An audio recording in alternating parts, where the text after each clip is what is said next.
नमस्कार, मैं हूं हरवीर सिंह और रूरल वॉइस के खास कार्यक्रम रूरल वॉइस एक्सप्लेनर में आपका स्वागत है। आज हम बात करेंगे अर्थव्यवस्था के वृद्धि दर के ताज़ा आंकड़ों की।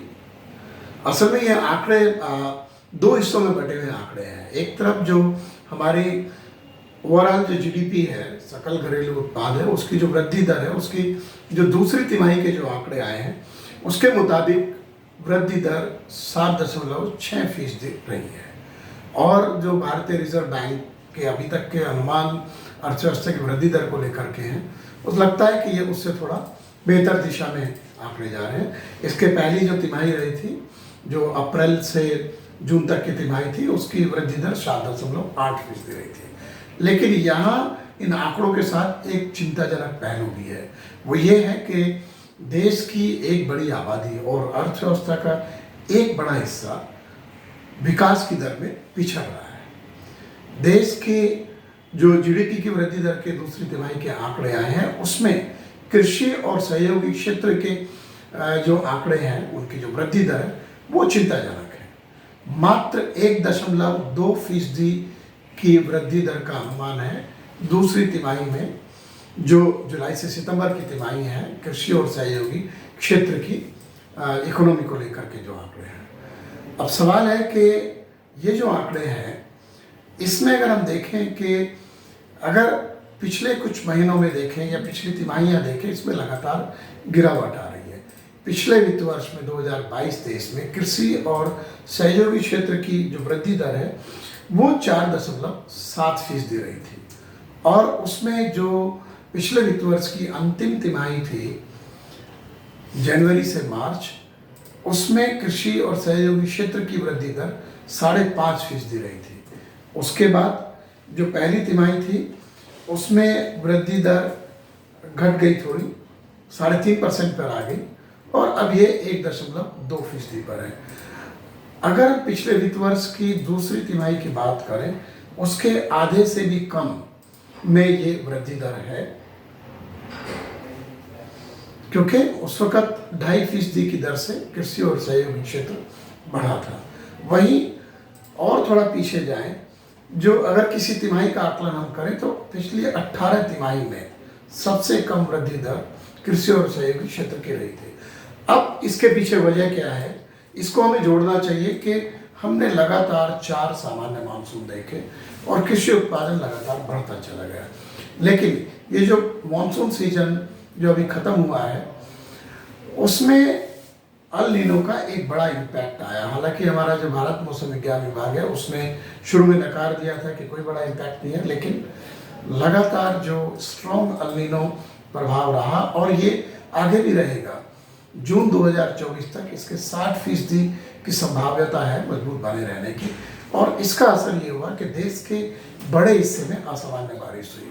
सरकार ने पहले अग्रिम अनुमान चालू जो फसल वर्ष है, जिसकी पहला जो सीजन है वो खरीफ है, पिछले दिनों उसके जो अनुमान जारी किए थे, उसमें लगभग सभी मुख्य फसलों का उत्पादन पिछले साल के मुकाबले गिरा है। उसमें चावल हो, उसमें तिलहन हो, उसमें दालें हो, उसमें मोटा अनाज हो, उसमें गन्ना हो, उसमें जूट हो, सभी का उत्पादन गिरा है। इसका मतलब सिर्फ उत्पादन गिरना नहीं होता, इसका मतलब ये है कि देश की एक बड़ी आबादी जो अभी भी मुख्य रूप से कृषि और सहयोगी क्षेत्र के जरिए अपना जीवन यापन करती है, करीब 45% रोजगार कृषि क्षेत्र और उसके सहयोगी क्षेत्र से आते हैं, जो लेटेस्ट जो रोजगार के आंकड़े हैं उनके मुताबिक।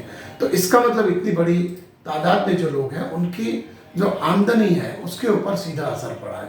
यहाँ पर थोड़ा एक कुछ और भी मैं आपको बताऊं कि उत्पादन में गिरावट के चलते बाजार में जो खाद्यान्न है उनके दाम बढ़े हैं, दालों के दाम तेज हैं। पिछली 14 महीने से जो खाद्यान्न उत्पादों की जो महंगाई दर है वो डबल डिजिट में बनी हुई है। इसी तरीके से अगस्त 2016 से अभी तक का जो अवधि है, उसमें दालों की महंगाई दर सबसे उच्च स्तर पर रही। अक्टूबर के आंकड़ों के मुताबिक ये जो है काफ़ी चौंकाने वाली बात है, 18.79% पर थी। महंगाई तो है, लेकिन ऐसा नहीं है कि जो महंगाई बढ़ी है उसका फ़ायदा देश के किसानों को मिल रहा है, क्योंकि अभी भी बड़े पैमाने पर हम दालें और तिलहन का आयात करते हैं। तो ये एक जो विरोधाभास है वो देश की जो इकोनॉमी है उसमें महंगाई दर के बावजूद अच्छी वृद्धि हुई है, और लोग कयास लगा रहे हैं कि लगातार जो महंगाई दर पर काबू पाने के लिए रिजर्व बैंक ने ब्याज दरों में जो नीतिगत ब्याज दरें उनमें बढ़ोतरी की थी, पिछली 2 समीक्षाओं में उसको स्थिर कर दिया, पॉज लिया गया, और उम्मीद है कि वो नीचे की तरफ उसको कर सकता है।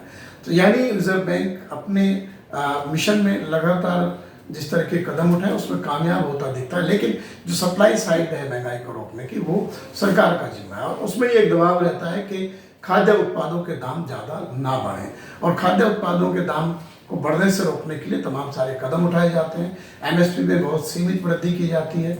इसके अलावा निर्यात प्रतिबंध हमने देखे हैं, चावल के तमाम सारी कैटेगरीज को निर्यातों के प्रतिबंध का सामना करना पड़ा या उनको शर्तें लगाई गई। प्याज के निर्यात को हतोत्साहित करने के लिए उसमें मिनिमम एक्सपोर्ट प्राइस बढ़ाई गई, उसकी ड्यूटी लगाई गई। तो चीनी का निर्यात जो है वो रेस्ट्रिक्टेड लिस्ट में है, और अब जिस तरीके के उत्पादन की संभावना इस बार जो क्रशिंग सीजन है चालू अक्टूबर से जो शुरू हुआ है, अक्टूबर 23 से जो सितंबर 24 तक चलेगा, उसमें उत्पादन गिरने का अनुमान है। करीब 40 लाख टन उत्पादन गिर सकता है। जो खपत है 287 लाख टन की देश में चीनी की इस सीजन में जो अनुमान लगाया उद्योग ने, उसके लगभग आसपास ही उत्पादन होगा। यानी कि सरकार की कोशिश है महंगाई काबू में रहे, क्योंकि उससे आर्थिक वृद्धि के ऊपर असर पड़ता। दूसरी ओर जब उत्पादन गिरता है तो जो किसान और कृषि पर निर्भर रहने वाले जो दूसरे वर्ग हैं उनकी आय घटती है या उनकी आय की वृद्धि दर कमजोर होती है। अब आप देखिए कि एक तरफ जब दूसरी तिमाही में इकोनॉमी 7.6% की दर से बढ़ रही है, वहाँ पर कृषि और सहयोगी क्षेत्र 1.2% से, और हो सकता है यहाँ भी हम कुछ आंकड़ों में जजमेंट ऑफ एरर ले सकते हैं क्योंकि आंकड़े रिवाइज होते रहते हैं, और ये भी हो सकता है कि कृषि में वृद्धि दर लगभग ना हुई हो इस तिमाही में जो है, या आगे जब आंकड़े रिवाइज होंगे और स्थिति साफ होगी।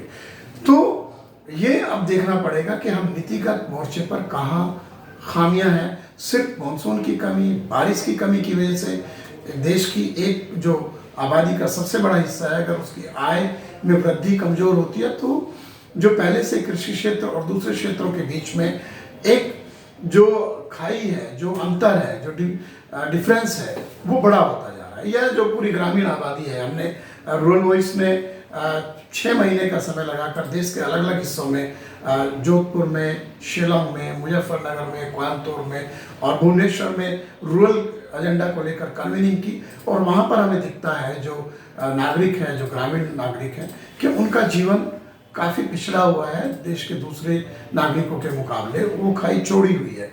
अगर इस तरीके से कृषि क्षेत्र में उत्पादन और वृद्धि दर कमजोर होगी तो जाहिर सी बात है कि आय का जो अंतर है वो और ज़्यादा बढ़ जाएगा। तो ये एक चैलेंज है। अभी इकोनॉमी के जो 2 तिमाहियाँ और बची हैं उनके आंकड़े हमें देखने हैं, लेकिन ये भी एक राइडर है कि रबी की फसल के ऊपर भी इसका जो अल नीनो का जो प्रभाव है उसका प्रतिकूल असर पड़ सकता है, क्योंकि हमारे जो रिजर्वायर है उसमें पानी का लेवल कम है और अभी भी जो पोस्ट मानसून बारिश है वो काफ़ी कमज़ोर है।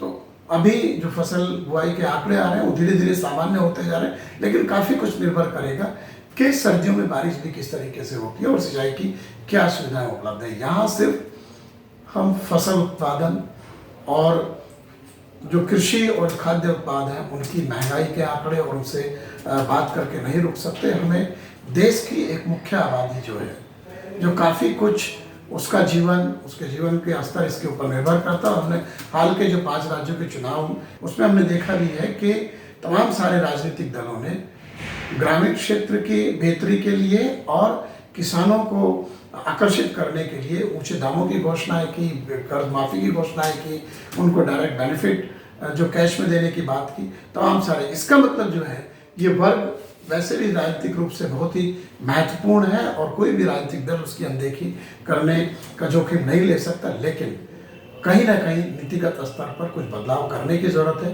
ताकि जो ग्रामीण क्षेत्र की आबादी है और जो लोग कृषि पर निर्भर करते हैं उनकी आमदनी बेहतर हो, उनकी आमदनी और उनके उत्पादन की वृद्धि दर बेहतर हो। आज के रूरल वॉइस एक्सप्लेनर के इस एपिसोड में इतना ही। हम अगले एपिसोड में फिर एक महत्वपूर्ण मुद्दे पर आपको जानकारी देने के लिए आपसे मिलेंगे। आप हमारे YouTube चैनल रूरल वॉइस इनको जरूर सब्सक्राइब करें। इसके साथ ही आप कृषि और ग्रामीण अर्थव्यवस्था से जुड़ी खबरें, उनका विश्लेषण और जानकारी हासिल करने के लिए हमारी वेबसाइट ruralvoice.in हिंदी में और ang.ruralvoice.in अंग्रेजी में उसको सब्सक्राइब करें, उसको पढ़ें। और हमारे जो सोशल मीडिया हैंडल है फेसबुक, ट्विटर, लिंक्डइन, इंस्टाग्राम, जो रूरल वॉइस इन है, उसको आप सब्सक्राइब करें। नमस्कार।